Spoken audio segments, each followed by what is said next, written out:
Now that the Acolyte is finished, today we are going to rank every live action Star Wars TV show from best to worst. And I want to see where Acolyte falls on this list. Now, soon as the show finished, I kind of knew I wanted to make a tier list. And as I was watching the show, I kind of had an idea where it was going to fall, but it changed towards the end. So we're going to go through and we're going to rank every season of live action. So Mando will be 3 different rankings. We got Book of Boba Fett, we got Kenobi, we got Ahsoka, we got Andor, and we have the Acolyte. So the link for this tier list will be down in the description. If you guys want to make your own, post it on Instagram, tag me so I can take a look and share it. Feel free to. So we're going to start off with Mandalorian Season 1. So Mando Season 1, 2019, that to me is what like brought Star Wars back from the dip that we had from the sequels. I loved Mando Season 1. I got to see the first 7 minutes early at Star Wars Celebration Chicago, and it was just so cool, and it was something that was so new but felt so old. It just felt like Star Wars. So for me, Mando Season 1 is S tier. Like it was just I loved it. It was great. And then it ended off with the dark saber, which was a crazy reveal. And even in the first episode of baby freaking Yoda, that's something that like blew everybody's mind. So Mando Season 1 holds a special spot in my heart. That season is S tier. Next, we got Mandalorian Season 2. Now, to me, Mando Season 2 is super slept on. Well, not necessarily super slept on, but like people don't realize how much that season gave us. It literally brought Boba Fett back from the dead. We got Bo-Katan live action. We got Ahsoka live action. And within that episode where we got Ahsoka, we got Grogu's name and the fact that Grand Admiral Thrawn was still alive, which blew a lot of our minds, especially the hardcore Rebels fans and like, you know, the Timothy Zahn fans, that Thrawn is still alive. And then the finale of Mando Season 2 is such a special moment in the fandom that kind of like united everybody for the most part, and everybody was happy.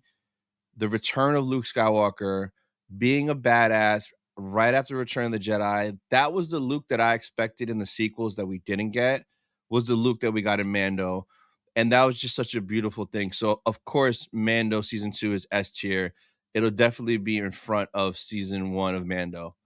So starting off strong with this tier list. And as we go through, if there's anything that you would have ranked different, comment down below and let me know what and why. Next, okay, Ahsoka. I'm super biased with Ahsoka, right? Because I'm a huge Rebels fan, and literally Ahsoka was season 5 of Rebels. So I loved every bit of it.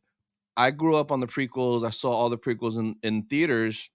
So I'm a huge Hayden fan. So getting Hayden back in live action, depicting his Clone Wars era self from the animation, was just beautiful, beautiful. So for me, Ahsoka's S tier. Ahsoka is my favorite show, live action. So that's number 1. Get out of there, Mando. There we go. So a lot of S tier right away, but I think that might be where the S tier ends for me anyway. All right, next is Andor. If you guys know me, been around the channel, you guys know I do not like Andor. It's not for me. I did not enjoy it at all. I think on my last ranking, I put it in D because I was just a big old hater. I'm going to move it up today. I'm going to put Andor in C, which I know a lot of you guys are like, what is he talking about? So Andor, great writing, great acting, visually great, but it just missed a little bit of the Star Wars magic that I'm used to in the other projects. So it just wasn't for me. I am looking forward to season 2, but literally it's C tier for me. And that's an improvement because last time I put it in D with The Last Jedi. So it moved up a little bit. But I am looking forward to season 2. I could definitely see season 2 ranking higher because from the trailer that we got at London Celebration, looked a lot more fast paced and a lot more what I would like to see out of the show, more like Rogue One esque. Book of Boba. This was a very controversial show. Boba Fett, one of my favorite characters, period, in Star Wars. He still is, even though the show kind of depicted him a little bit softer than the Boba that we know, the badass, tough bounty hunter, especially how it ended, ruling with justice. Like, to me, that's not Boba Fett. Like, that is not him. So this show, I mean, there were some things that I liked. I liked seeing him get out of the Sarlacc pit, training with the Tuskens. There was some cool stuff there. We got Cad Bane, but this show was weird because it gave 2 episodes away to 2 other characters, which literally made no sense. But the Mando episode in this is one of the best Mandalorian episodes, period. It was amazing.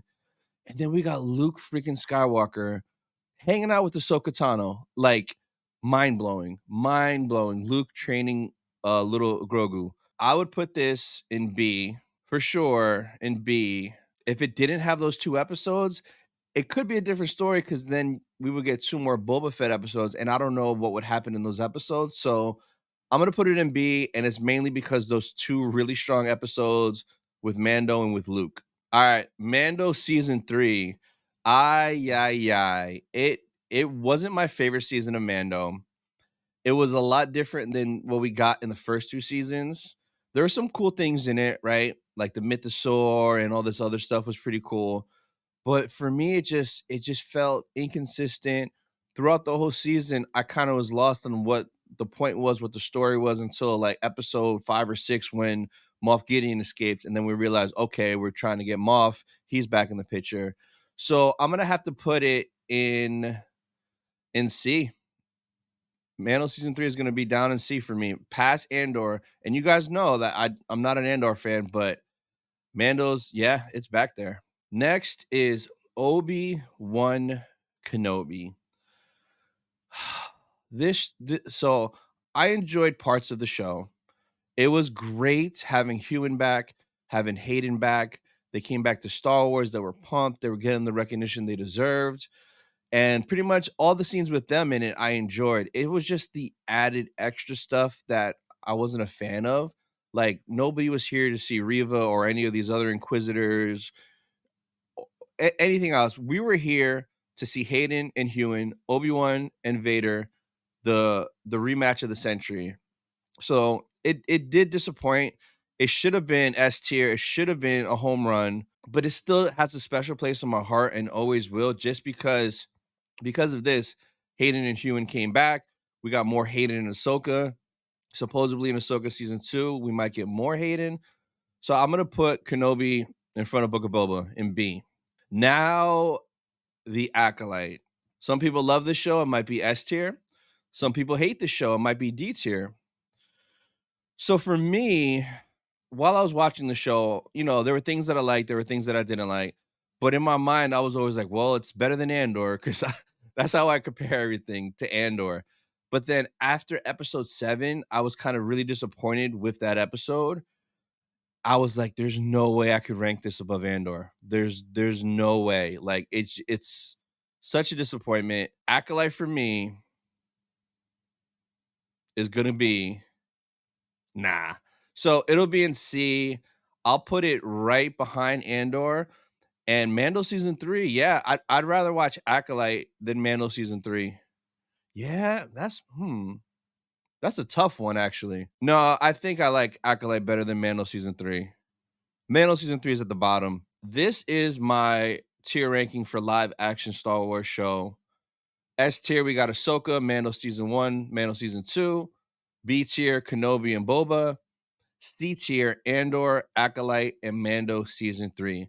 Now, you guys let me know your thoughts of this in the comment. Am I crazy? Am I spot on? Do you agree? Do you disagree? And then check out this video next.